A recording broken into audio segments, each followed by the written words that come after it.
Koko in Samoan means cacao, but koko, also known as toto, means blood. Cacao came to Samoa around 700 AD, while our people were traveling through the Pacific and through many different nations and connecting with many indigenous people from all over the world. They brought the cacao seeds, the pods, back to Samoa, and the volcanic rich soil is perfect for its cultivation. My grandfather was one of the pioneers of cultivating Samoa to a commercial level, and also created his own strand of koko called Laffy 7. Working with chocolate for me, or working with cacao, is a full sensory experience. Before you even touch the cacao, you can smell it through the room. The smell of the cacao reminds me of home. It reminds me of beautiful moments of connecting with family, with long discussions and getting deep into how we feel about things. Living Koko is myself and my partner in life and my business partner, Glenn Reese. It is the best feeling to be able to get up and work with your best friend. The things that she's brilliant at, I'm not. And the things that I like doing, she doesn't. So it just works.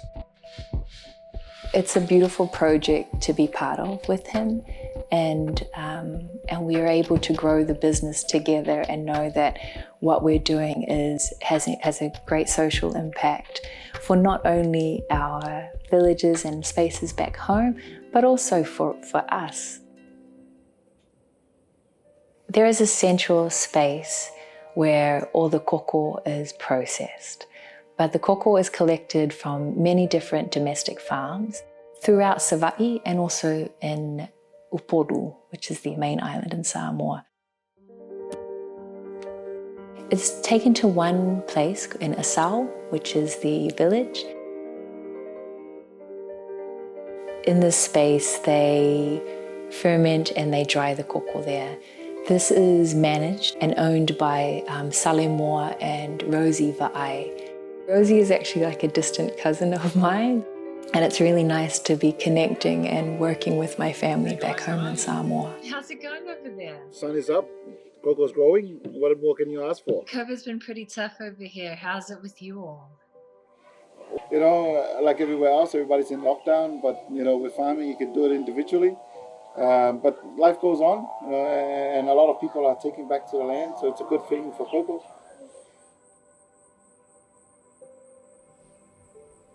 Coronavirus has had an impact. A lot of our sales is moving to an online space. Previously, we were selling to cafes and businesses, so as they were affected by COVID, then our sales were too. A lot of our community, especially the Samoan community, have been in contact with us, asking for large supplies, like a kilo here, 5 kilos here, 10 kilos there, of unroasted beans. So we're starting to sell unroasted beans for Pacific Island mothers to show their young how to make koko Samoa at home. So this is actually a really beautiful time to bring back our own traditions, to bring back processes and ways of doing things that take a little time, a little bit more time than what we're normally used to. And you know, we have that time now that we're in ISO. To share these traditions with our young so that when they do go back to Samoa and they see these things being done, they understand why.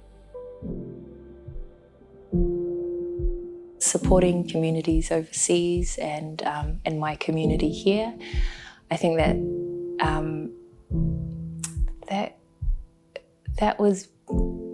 has always been in me, but kind of took a resurgence in 2012 when I lost one of my good friends. Gilmere was murdered in Brunswick.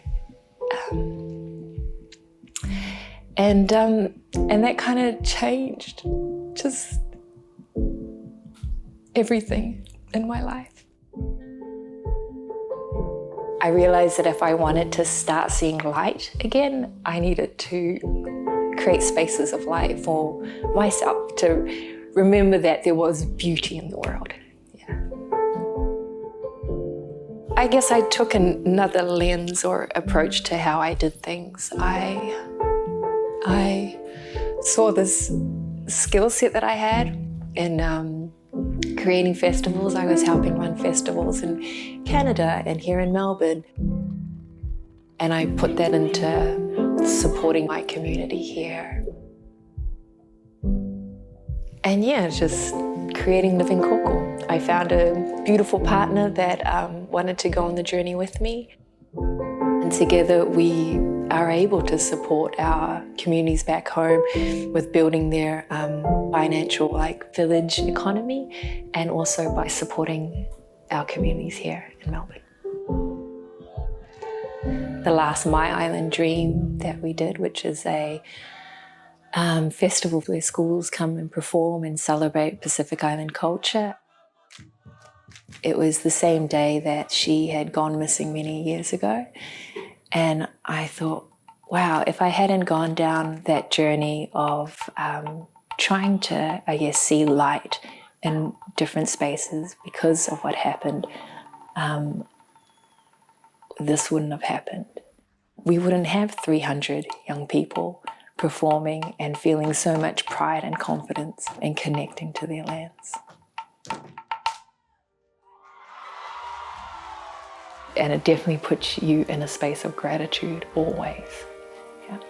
So life is your journey, but it's the joy that you bring into that journey that is going to